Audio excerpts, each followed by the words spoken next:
Hey, Podnutsians. Welcome to Linux for the Rest of Us, episode 240. My name is Door to Door Geek. I am joined by the illustrious nerd that I like to say in charge, Bruce Patterson, who is utterly good at his job. How's everything going, Bruce? I'm doing pretty well. How about yourself? I'll just say it's been an interesting week. We have sickness reigning over the United States, but thankfully it's only affecting senior citizens, and neither of us are senior citizens. Um, I will say also, this show is brought to you by John, aka I Love Tiki. If you would like to support this network and try to make this network remain ad free as much as possible, it's very easy. Go to patreon.com/podnuts. It's not really easy. I personally subscribe to over 150 podcasts, and I cannot support everybody I listen to, but I try to support as many people as I can. And I encourage everyone to do the same. I've said since literally the first or second episode of this show, support those who support you.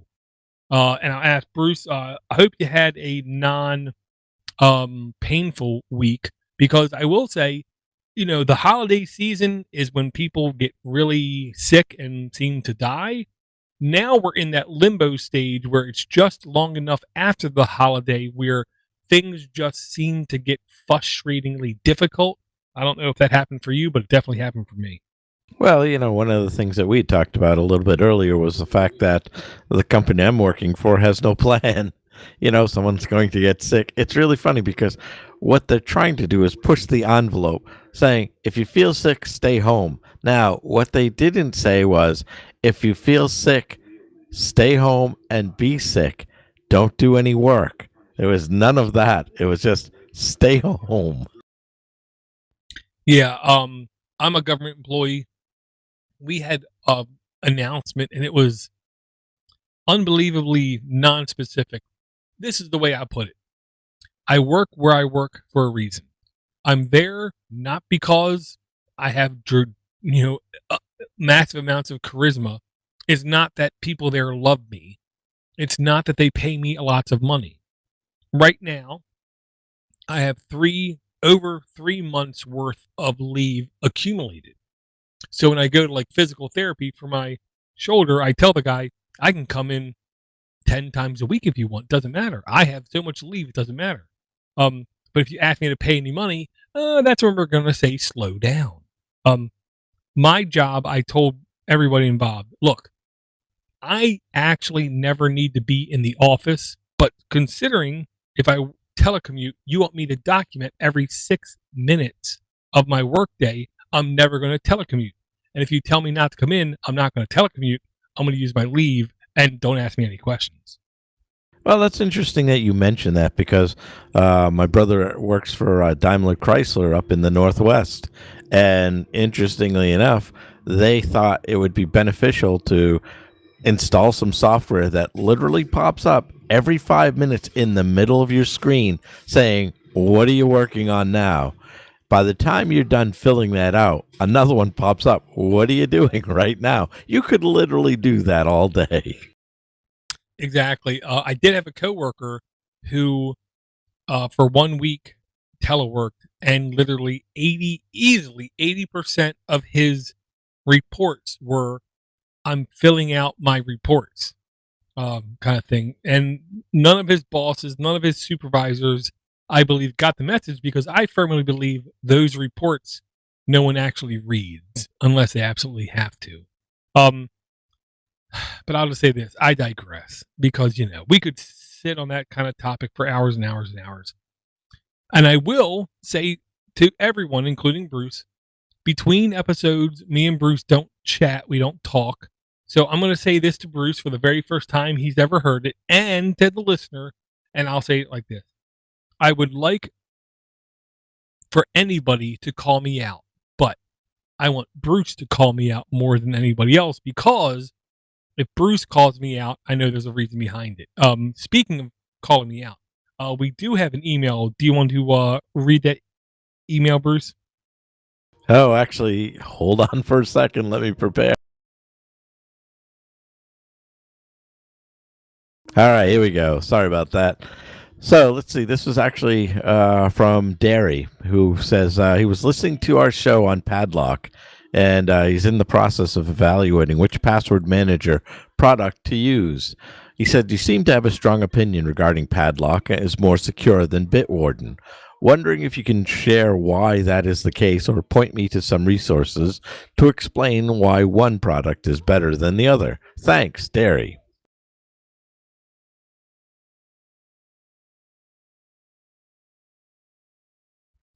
Um, this is what I'll say. Whenever anyone uses the word better or best in a conversation, me being me, I instantly mentally go into like matrix slow mo because how do you define what's better or best? And then I come to a realization it depends on your personal preference. I can't tell anybody what is better. I can't tell anybody what is best without a million questions on figuring out what you value. Dramatic pause.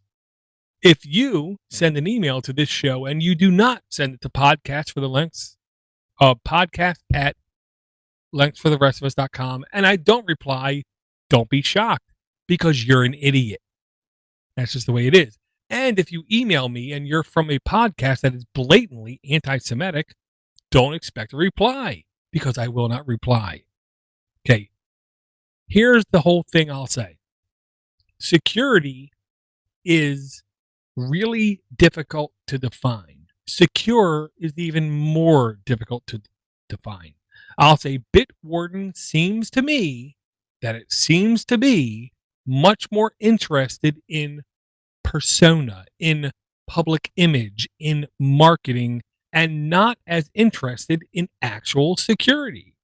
If you take a look and you just go into your browser and you type Bitwarden space exploit, go into any search engine, even Bing, and you'll find genuine things where people are pointing out that Bitwarden did things incredibly, as far as I'm concerned, insecure.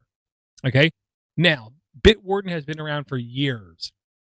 Bitwarden, as far as I can tell, still uses the clipboard to transmutate usernames and passwords to applications. And as far as I'm concerned, if you use a clipboard to move information from one thing to another, you are incredibly, obsessively, ridiculously incompetent.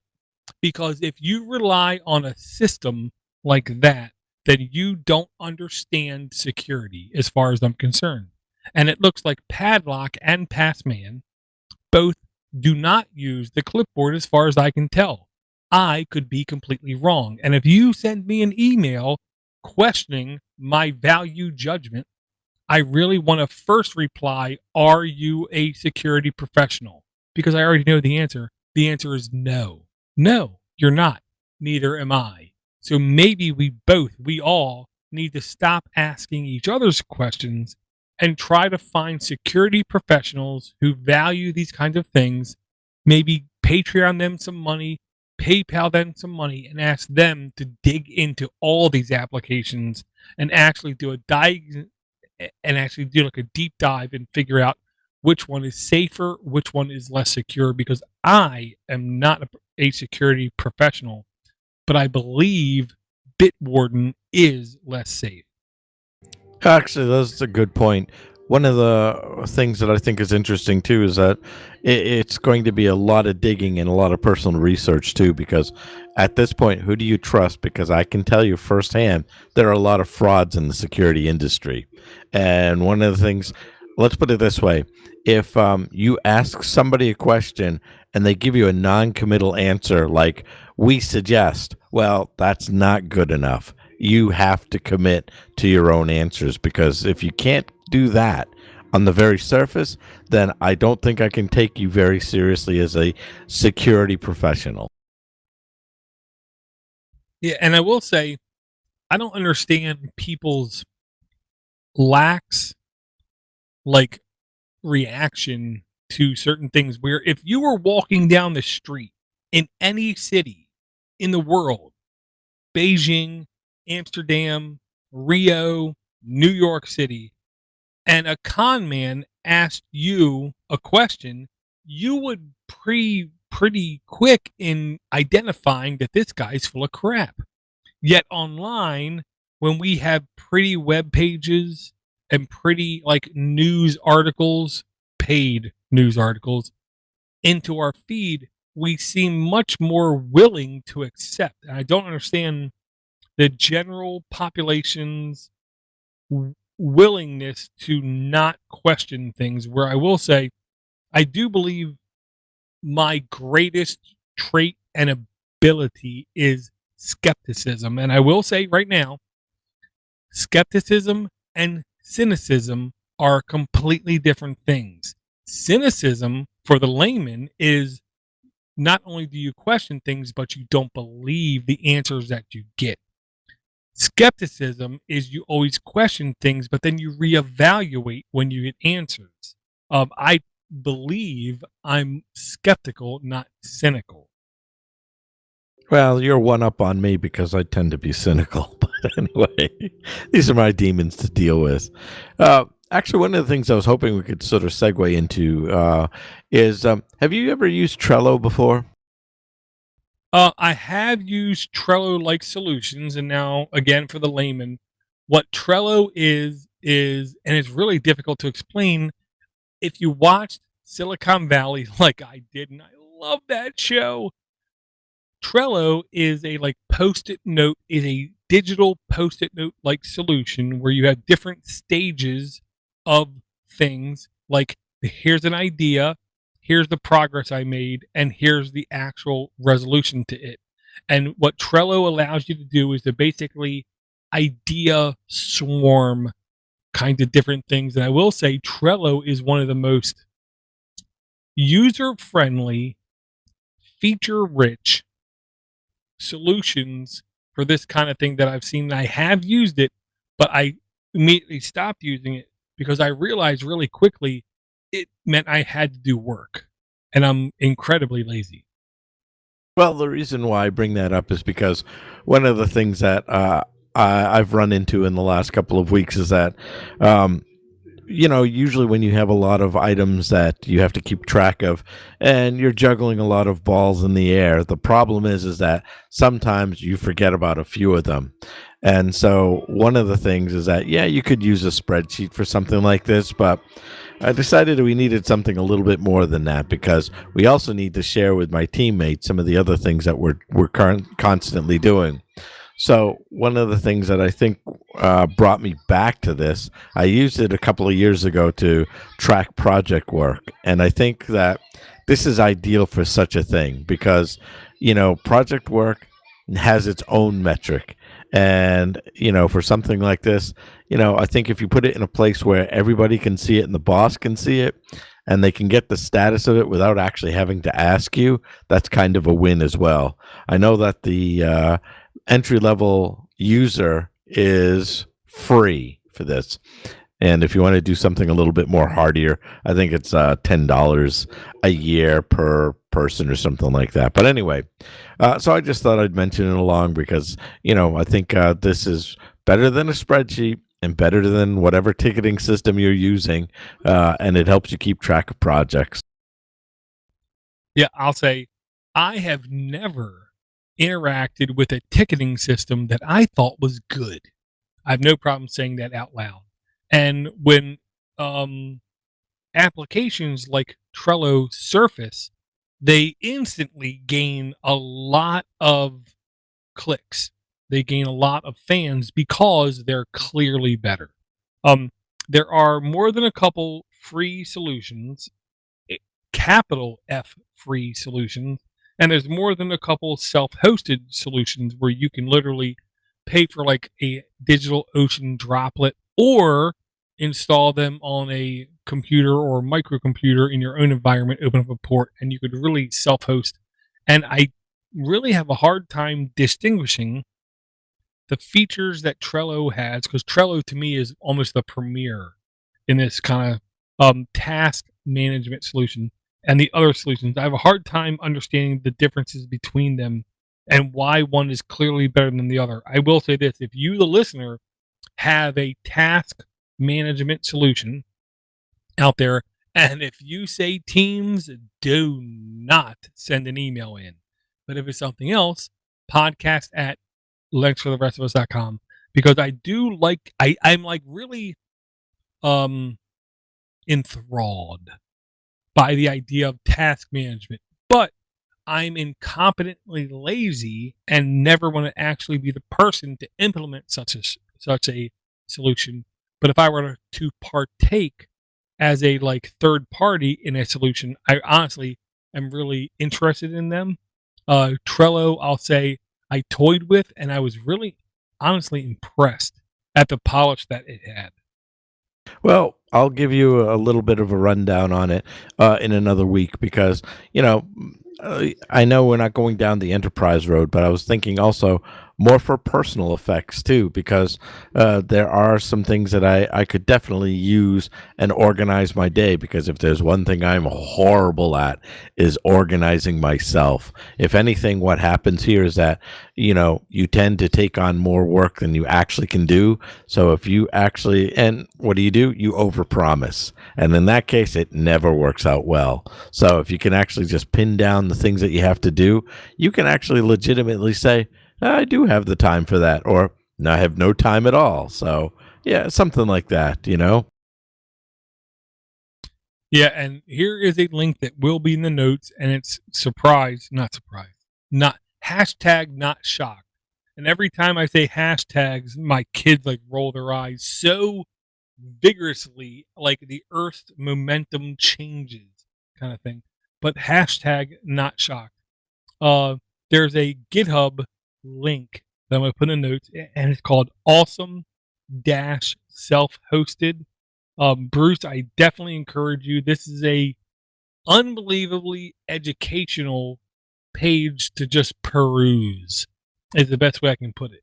Um, you go there and you see a really long list of all kinds of software that you, as an end user, can, like Hulk Hogan back in 1983, point at his hand and say, "Here's where the power lies, brother." And you can self-host yourself. You can control the flow, the operating system, the security permissions, and who can access on all these applications. Downside is you have to grow up. You have to be mature. You have to be willing to log in as root and actually apply updates. But if you're willing to do that, this is an insane list of self-hosted things you can put on servers. And I have no problem saying easily 33 and a third percentage of these things you can install on even something as common as a Raspberry Pi. I am like really what's the word? I can't think of it. Um like um in oh man. It's like magically um enthralled by. I can't think of the word. It's something that Count Dracula would do in D&D to completely enlighten somebody. I This is the kind of list that I cannot stop going through, Bruce, because the amount of things that I can self-host, I don't want to say it's limitless, but it's near limitless to where I can actually control everything. And being a future hopeful, like small home office business kind of person, this is the kind of thing where if I can actually install these things, actually manage them, actually have team members log in and do things, I feel unbelievably powerful. It's a pretty formidable list. I mean, just going through everything, it covers literally all aspects you could want in regards to your computing needs. Yeah, I mean, it's everything from like common things like email servers to feed readers, document. And I'll tell you right now, the document management part is one of those things that literally like tickle me. If you go through the document management part, you'll see really impressive tools that I cannot believe that like closed source businesses don't like completely apprehend, put in their solution, and then like claim it as their own. Um, Part of me wishes that I could work for like a local school system, because I know the local school system administrator, IT guy, gets no money, gets no love, gets no respect, gets no anything, and it's their job to like turn literally junk and garbage into something useful and functional for everyone that they support, whether it's the teacher, whether it's the administrative staff, or the upper echelon of the government that they answer to.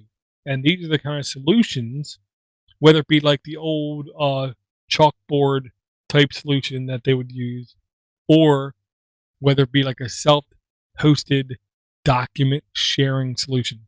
Um, this is one of my most favorite GitHub pages to frequently visit just to look at updates, because I love the idea of self-hosting, and I'll say it like this: password management, self-hosting is almost a coup de grace. If you can password management self-hosted, it allows a certain amount of freedom to where companies can go under, ecosystems can change, protocols can completely be destroyed, yet I can still just one click tap something and have a password filled out that I believe is secure. That's one of to me, the real good things about living here in 2020. So, out of curiosity, one of the things, I'm not sure what sparked this, but I wanted to see what condition a program called Open Molar is. That's dentist software for folks who are curious. What's interesting is that there was a person in Scotland, I guess, who had graduated dental school. And one of the first things he was frightened was the monthly cost of what it is to set up software for his office. And so, anyway, he started an open source program called Open Molar. And not to go too far on a tangent, just to give you an idea of what some dentists pay here in the States, they have a VM and their software is set up through a third party company, and they're charged $30,000 a month for support. I don't want to say I'm not shocked, but I will openly say I'm not shocked. Anything involving HIPAA, the price jumps at least tenfold. The few dentists I interact with, I will say it like this: no profession in the United States has a higher suicide rate. With that stated, the dentist I have, I try to be as nice to as I possibly can, because I know they have the hardest job I've ever imagined. Um, if we in the nerd world can give them ubiquitous access to software that makes their job easier, I'm completely on board, because I'll also say it like this: dentists I've experienced in my personal life are some of the nicest people I think I've ever interacted with in the medical profession. And a lot of people don't think of them as medical professionals, but hear me now, believe me when you're much older. A dental professional is as much as a medical professional as anyone drawing your blood, an orthopedist doing rotoscopy work into your joint, or anybody else.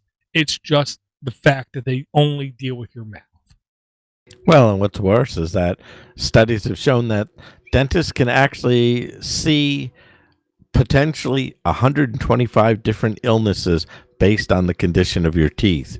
And some studies have shown that the care of your teeth is actually directly linked to your heart. So those are fun facts. And they're unbelievably true. The one thing that I know now that I'm old is in the digestive tract, the first thing is cutting your food, using your hands to manipulate your food, cooking your food, but then only after that is your mouth. And everything that you interact with your mouth directly affects the health of your food, of your teeth, of your gums, of everything else. My dentist was able to tell me 18 months before I was officially declared a diabetic. He told me that I'm showing symptoms in my mouth of diabetes, and he encouraged me to go get that looked after. To which I just said, dude, I've been like 18 plus years borderline diabetic.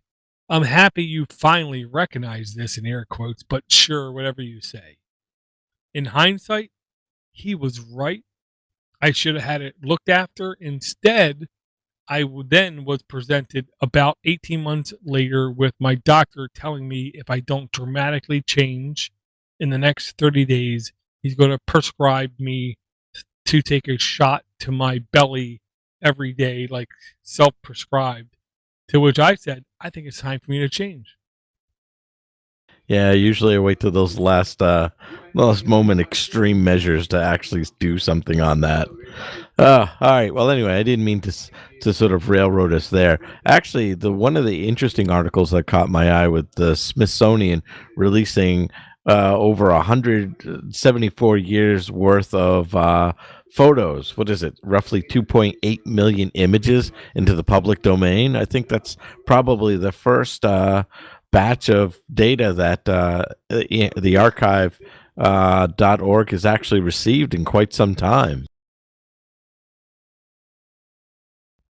Yeah, and I have no problem in saying, um, I love completely blindsiding Bruce. So I'm going to say this: what was there something that you first thought of this when you saw this article, Bruce? Because I can tell you without any hesitation, as soon as I saw this link, there was only one person, one podcast, and one movement that I thought of when I saw this. No, I'm sorry. I'm going to get caught on this one. And that's okay. It was honestly the GNU World Order, Klaatu, because he, for at least some length of time, had some movement he was working on where he was trying to like help people organize, collaborate on bringing multimedia into the public sphere, and it was called the Multimedia Expo. And once I saw this article, I immediately, without any hesitation, I giddily, like, freaked out, and I emailed Klaatu, and I was really hoping I was going to get some kind of like really positive, like joyous email back. And I kind of didn't, which kind of made me feel sad because I'm almost thinking that he's nearly given up on the idea of the multimedia expo, where his drive was to try to make as many things open, accessible, usable to everybody in the public sphere, whether it was images, video, fonts, or like anything. And when I saw this, I said, this is the exact kind of thing that he's trying to do. Here's the good thing I'm going to say. Again, I listen to over 150 podcasts in my feeds, and there was at least 3 or 4 news podcasts that stated the Smithsonian Institute released 2.5 million images to the public domain. 2.8 million images to the public domain, and they dedicated that they were going to continuously do more over the future months and years. This is the kind of thing that makes me, as a citizen in the United States of America, want to devote a percentage of my income to give to the Smithsonian, because for them to relinquish all this content to the public domain means they only have more and more and more and more content under their wing that they believe can draw people in to their institutions to look at these you know things that they like to show off. I can't remember the word, but the Smithsonian is something that I have no problem stating, and a lifelong Baltimorean. The Smithsonian is a institution that helps educate youngins, oldins, everyone in between, and it's the kind of institution that me as a Baltimorean, I love taking my kids to, because they are like, they're shown things that they had no idea ever existed, and me as a parent, I'm reminded of these things that have happened through time, through history, and through science. So for the Smithsonian to release 2.8 million high resolution images into the public domain is the kind of thing, honestly, I cannot say loud enough that I love. And if more podcasts do not mention this article, I am going to be incredibly saddened. Well, I have to tell you, what, as a crappy, inconsistent blogger, this is good news because, again, more images that you could actually share out and use. In fact, I'm particularly interested in a small time frame. I would say roughly from 1967 to 1972, because I think that small cut of time, first of all, it was very impactful music wise. It was actually rock and roll at the height of its heyday. You had the birth of Led Zeppelin, you had Cream, you had the Beatles, the Stones, the Who. I mean, I could go on and on. This is at the height of their popularity. And just to see photos around that time, also parts of America, it gives you a chance to see what LA looked like during that time period, or Boston, or, Seattle, if you care, things like that. So, from a sort of arts perspective too, I enjoy the possibility of just trolling through those photos for hours. And yes, you're right. I do remember Klaatu's long marathon. I think he would put together like 3 days of just simply gathering all the media available just to make it open to everybody. And now that's a Herculean performance right there. Yeah, and I have no problem saying out loud, in private, or any place else. Klaatu is the kind of guy, love him, hate him, agree with him, disagree with him, it almost doesn't matter. Everyone should at least acknowledge, recognize, and appreciate the fact that he has put himself out there to a certain degree. And I hate to say this, but I don't want to compare him to RMS, because I cannot in my mind picture Klaatu picking his toenails and eating the fungus between his toenails. I hope that never happens. Klaatu seems incredibly measured in his logic, in his stance, in his belief, in his passion. And opening up this kind of media can only help everybody in the future. I cannot wait for my kid to tell me, Dad, I need to do this project for school, and they're asking me to do this thing, and I really don't know where to go. And I would love to be able to say, son, you're an idiot. let's take a look at this open project by the Smithsonian, because they relinquished all these images and we can use them in your project. Here's the gimmick. They didn't only relinquish these images for just normal use, they literally relinquished these images even for commercial use. And listen, if you understand capital F free and freedom, the most wide open use case is commercial use. If something is open and available for commercial use, it's open for everything else that has ever existed. So for the Smithsonian to do this kind of thing, it only makes me, as a freedom loving Linux nerd who unbelievably wants to put his hands around the GPL and make the GPL feel good, the GNU public license. To have the Smithsonian do this, I really want to do everything in my power to support the Smithsonian and anybody who supports this kind of initiative, not only people like Klaatu. And if you notice, I mention other podcasts, I mention other podcasters.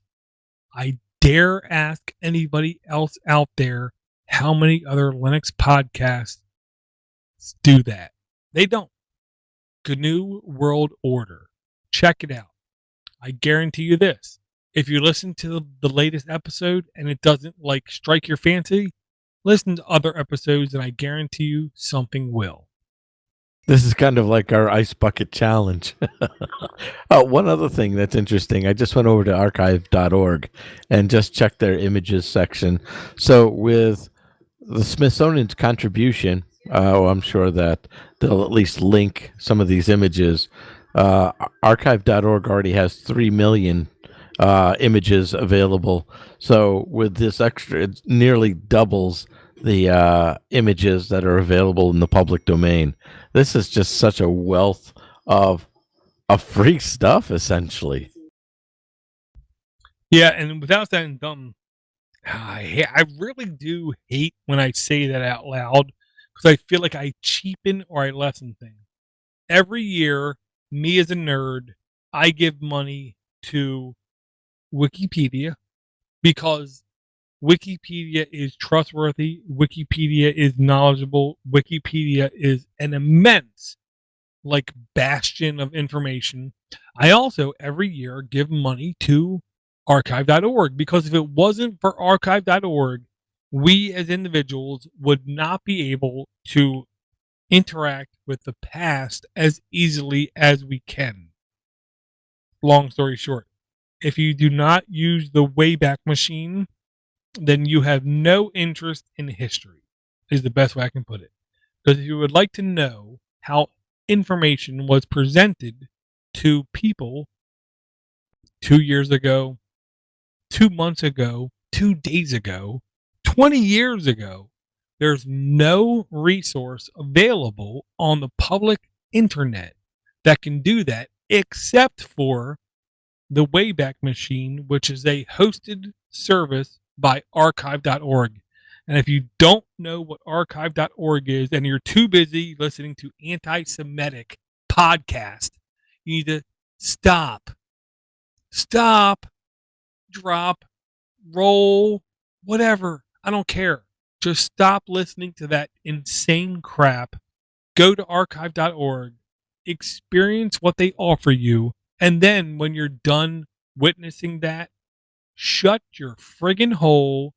Give them some money. I don't care if it's $2, $3, or $100. I can tell you this right now. There is no better barter of information. And it's really hard for me to describe that word barter.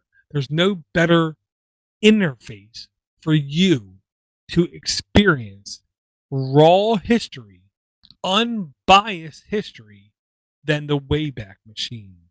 The things I've experienced from archive.org not only reminds me of my own incompetency, but it also reminds me of everything that existed before me. What's interesting is also if you go to archive.org in the announcements section, they're actually already collecting archival information regarding the coronavirus so that in 10 years from now, we can see that the hype was all about nothing. Yeah. Okay. Really quick, long, short. If you're over 70 years old, I absolutely understand your like like ridiculously worrying about the coronavirus. If you're under 80 years old and you're worrying about the coronavirus, you're an idiot. You're a maliciously retarded idiot. And I don't use that word lightly. I've had multiple people in my work with children who are suffering from mental disabilities lecture me on the word retarded and how it shouldn't be used. And I agree, it shouldn't be used. But if you're worrying about going outside, going to the grocery stores, hearing somebody coughing and worrying about the coronavirus, and then subsequently buying $80 worth of rubbing alcohol, you're kind of retarded. And I almost can't wait for natural selection to take you out so my children will have a better chance of like procreating and being beneficial in the future so we don't roll down the idiocracy timeline. Oh, I'm afraid we're already well beyond that. Now, also one of the things I like about it too is that in the Wayback Machine, there's actually a button that allows you to also look up history as well. So, yeah, this is again a site that I spend my time actually more for the free books as well because they pretty much collect everything that the Gutenberg project has and just makes them more available. Yet another outlet. I think there's also a what is it? There's a watchdog group. It's a dual sponsorship by Yale and Duke University, who got together and actually monitor what gets available and released to the public domain.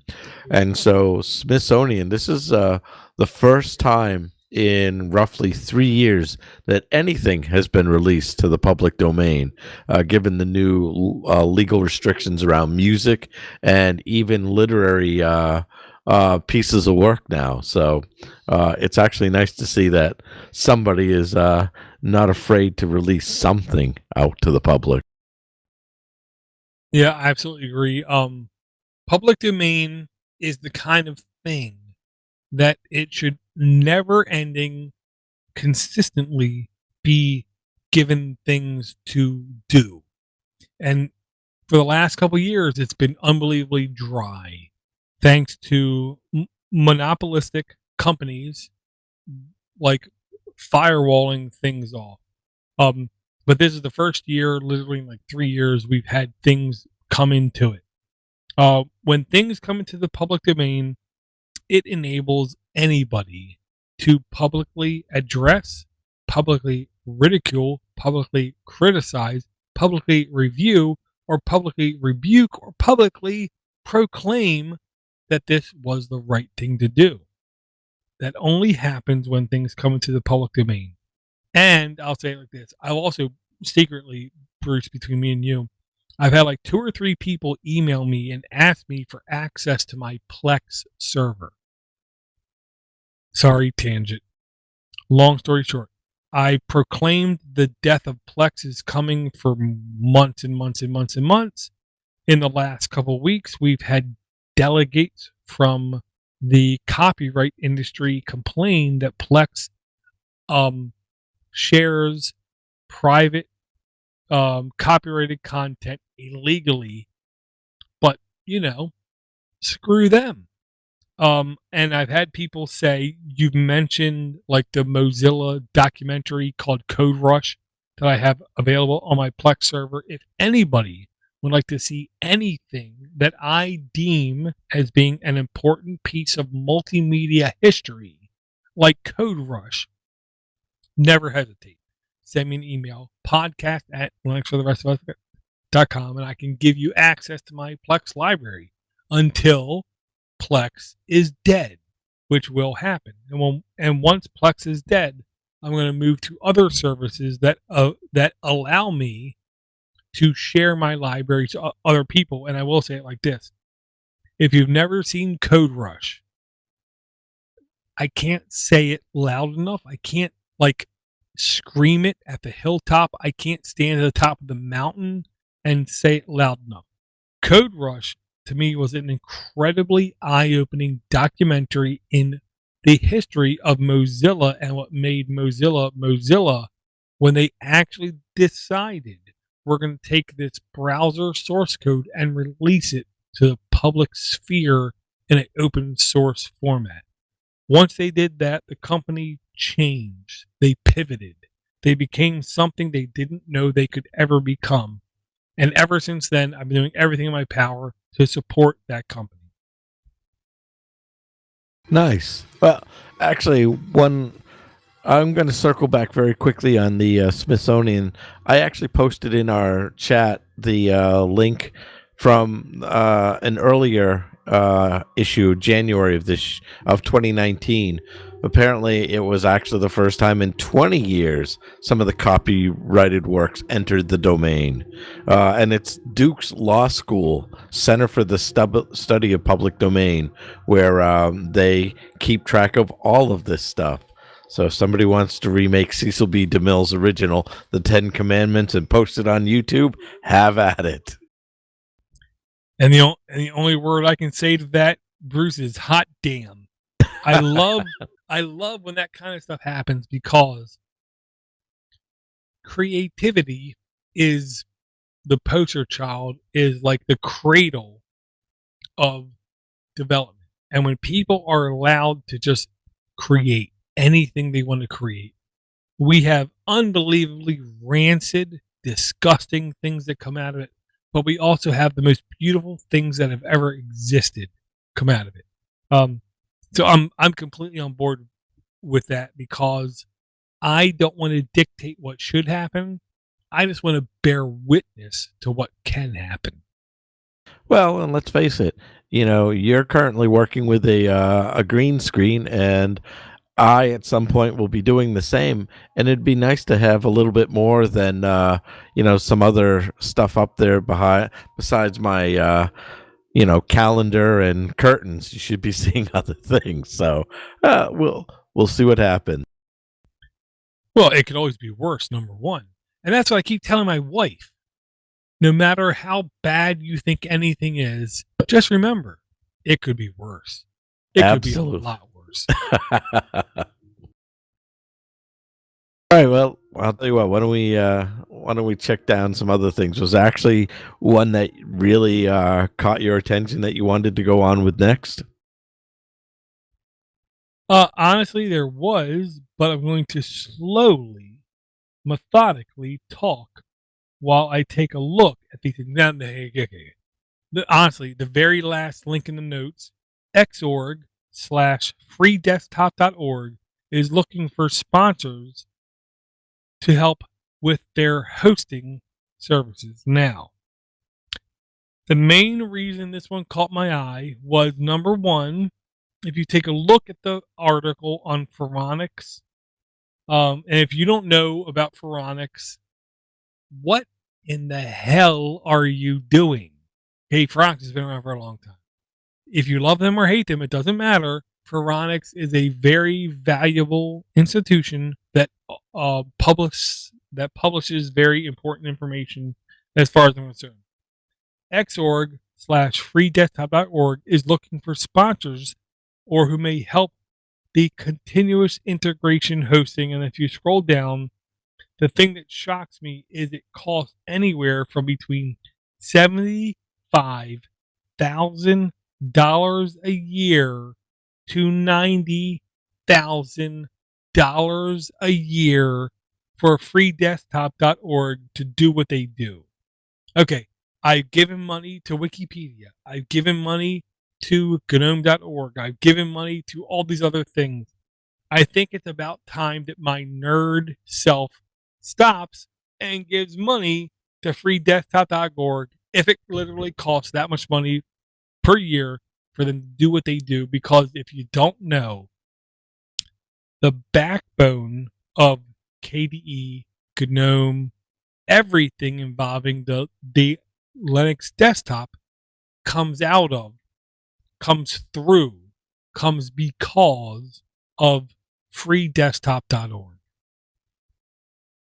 One of the things I'd like to interject here is that I would think that this is ideal for the project to approach someone like, oh, maybe the Linux Foundation. It's like, hey, we support your infrastructure. You might want to try supporting us. Either come up with some web hosting space for us or, send some money our way because, they're paired with a lot of major companies, Oracle, Red Hat, the list goes on, and to provide more work for these people, I don't see why the Linux Foundation can't support people for exactly this reason. Well, oh man, there's no right answer to this, Bruce, except I'll just put it like this. Every organization, and if you've been listening to this show for any length of time, then you should know a couple of things. One, I will do everything in my power to support individuals. I will do everything in my power to question organizations. Organizations are the epitome of evil and the opportunity for everything evil to happen. Are they evil by default? Nope. But if you give them the opportunity, companies seem to be horribly bad. But I'll say this, freedesktop.org seems to me to be one of the least evil organizations, maybe because they haven't had the opportunity. But then you say this, Bruce. Okay, now there's a link in the notes, and the link was to a website that I have no problem in stating is incredibly biased, is incredibly what's the word I'm looking for? Opinionated. And it's techrights.org. And when I immediately saw this article, honestly, Bruce, the first thing I thought of was you. Okay. The article is called Linux Foundation adds another Microsoft executive to its leadership, and by their count, this is the fourth person the Linux Foundation has added to their core council that literally came directly from being a Microsoft executive. Man, this is the kind of thing, Bruce. I have a really hard time understanding what the Linux Foundation actually does, what they influence, what they operate around, and then how should I take the fact, the absolute, unequivocal, unarguable fact that the Linux Foundation is bringing in more and more and more and more people from closed source software into their inner circle. And I have no problem saying this. The simple fact that I've literally heard no Linux podcast bring this up as an issue makes me feel incredibly disturbed. And if there is a Linux podcast that has brought this up before I have, I definitely encourage you to send me an email at podcast@linuxfortherestofus.com. But this is the kind of thing that really makes me scared for the future of Linux. Well, you're correct in that this has remained pretty quiet, but even the tech rights themselves are also surprised at how what a lack of transparency the Linux Foundation has when they're appointing such members. And again, there's some real concern here. I mean, if it's a foundation that's just here set up to be a formal structure to pay Linus, then I guess. But I mean, though, I think the worst part about it is that, well, there's a certain irony in having Microsoft pay his salary too, but there's got to be a little bit more to this. I mean, it just doesn't make sense in terms of the membership. They're paying for different levels of sponsorship, whether they're like platinum, gold, or whatever. I mean, what is that money actually going to? Because I know, like anything else, a lobbyist has come to a senator because they want something, and these companies are no different. So, what exactly is the Linux Foundation giving them? Or maybe by proxy, what is Linus giving them? And I think I'm almost along the same lines as you. I'm very okay with Linus making himself and I'm saying this very slow. I'm very okay with Linus making himself financially stable. I'm very okay with Linus making his spouse financially stable. I'm even very confidently, self-assuredly confident in letting Linus make his offspring financially stable, because I truly believe everything he's donated makes it valuable enough to me that I can say he can make others that he deems important not have to worry about money for the rest of their maybe natural life, but to embrace, to have a foundation that you have direct control over, that you have direct influence over, that you have direct persuasion over, to have Microsoft executives come in, make themselves comfortable, and allow them to influence how everything forward is moving makes me really discomforting. I don't want to say I have hemorrhoids, but these people are almost like hemorrhoids where I can't sit still, I can't sit comfortably, I can't sit and like not think that something's wrong here.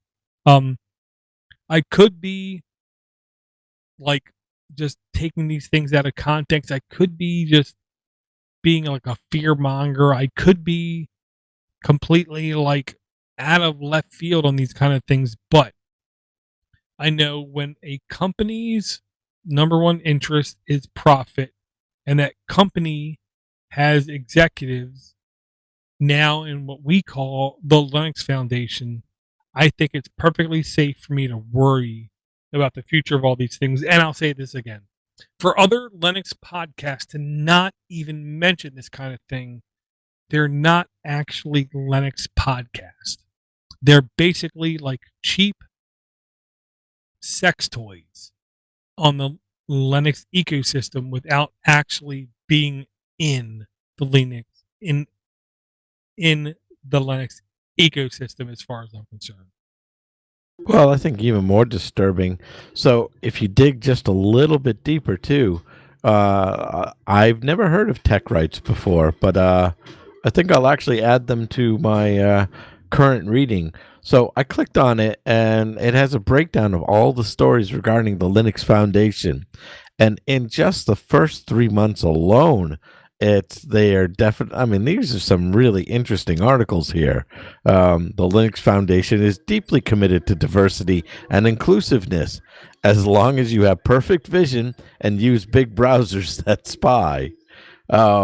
There's also a reminder at the Linux Foundation in 2023 board members, including the vice chair and director at large, are current or past Microsoft employees. That's stunning that someone could be a current Microsoft employee and sit on the foundation. Some hard questions coming their way. Yeah, and I'll say if you're not absolutely resolved in your beliefs, in your understanding, in your thought process, do not, under any circumstances, go to this website, techrights.org, because you have a dangerous possibility of being accosted is the way that I'll put it. Because these people are absolutely biased in their belief, but I have no problem in saying this. Their biasness is in freedom. Their biasness is in equality. Their biasness is in free Libra type mentalities. So they're anti establishment, totalitarianism, bureaucracy is the best way I can put it. So be very careful going to this website because they're either going to completely offend everything you've ever read on any other website, or they're going to completely speak to you and draw you in almost like a religious cult. Well, I think on that note, maybe we should step away from it because this is pretty eye-opening stuff. I mean, I had no idea. Apparently, the Linux Foundation website actually does not accept Linux browsers. How about that? Yes. Yes. And I'll say it like this. If you, as a listener, didn't know that, dramatic pause, 3, 2, 1, surprise! You've been too busy being basically propositioned by these unbelievably corporate, I don't want to use this word, but I'm going to say it, these corporate slut shaming podcasts that you listen to because they're disgusting. They're unbelievably low morals, low ethics, and you people out there love them. And I'll definitely encourage you this, listener. If you listen to all those podcasts out there that never, ever, ever, ever speak about these kind of topics, whatever you do, never for the rest of your natural life, send me an email at podcast@linuxfortherestofus.com. If you're a part of a podcast that is unbelievably anti-Semitic, never in the rest of your life send me an email at podcast@linuxfortherestofus.com. If you believe that you've been enlightened into free Libre open source software and you understand the combative nature of these ecosystems that constantly go back and forth, and there is no absolute right, there is no absolute wrong, and you merely like to discuss the differences between them, please send me an email at podcast@linuxfortherestofus.com because I absolutely live and die by the engagement I get from everybody, whether it's the honestly admirable Jonathan T. Nadeau, whether it be by the former co-host of this show, Steve Cherbino, or Cody Cooper, who, if I could right now put my hands around, I'm pretty sure I would, or Bruce Patterson, then you definitely need to let us know. But if you, the listener, really get a excitement from listening to these completely slutty podcasts who won't stop asking for money and asking for Patreons and pushing ads upon you, please, whatever you do, never, never in your life send us any feedback because I really don't want to hear from you because I'm sick enough as it is. And I'll ask Bruce, as always, do you have any parting words? Do you have any words of wisdom? Do you have any things you would like for people to send us feedback about? No, actually, the shots are already fired, but those are pretty good. Although I actually am interested in people who may have some, I don't know if I want to say self-management, but if there's some software that they use to help plan their day or whatever it might be, we're interested. So, and everything is inbounds right now. So let's give it a shot and see where that takes us. Yeah, I will say self-hosted organizational solutions I find fascinating, but I just don't have the wherewithal to follow through to use them myself because without sounding too lazy, it's too much like work. I say to myself, when I retire from my 9 to 5 in about 6 more years, I plan to become much more organized. But for now, I'm just going to keep flying by wire. Again, You can send us a voicemail, 707-6-PODNUT. You can send us feedback at linksfortherestofus.com. You can also support us directly on patreon.com/podnuts, or there is a PayPal link hidden somewhere on podnuts.com to where you can set up a monthly donation to us. If you really like not hearing ads, if you really like not hearing really hollow statements about other services or solutions, then there's only one way to ensure that we do not do that, and that's to support us directly. And I will say to everyone out there, I love everyone. I thank everyone for their support. I thank everyone for their feedback. I thank everyone for their interactions. And Bruce, hopefully I'll talk to you again in about a week, and I hope you have a really good time between here and there. Ah, you too, sir. And the very, very last thing is never, ever, ever forget. If you do not have root on a device, on an item, on an operating system, on a camera, on a doorbell, then you really, really, really do not know who does. And I'll talk to everyone again in about a week.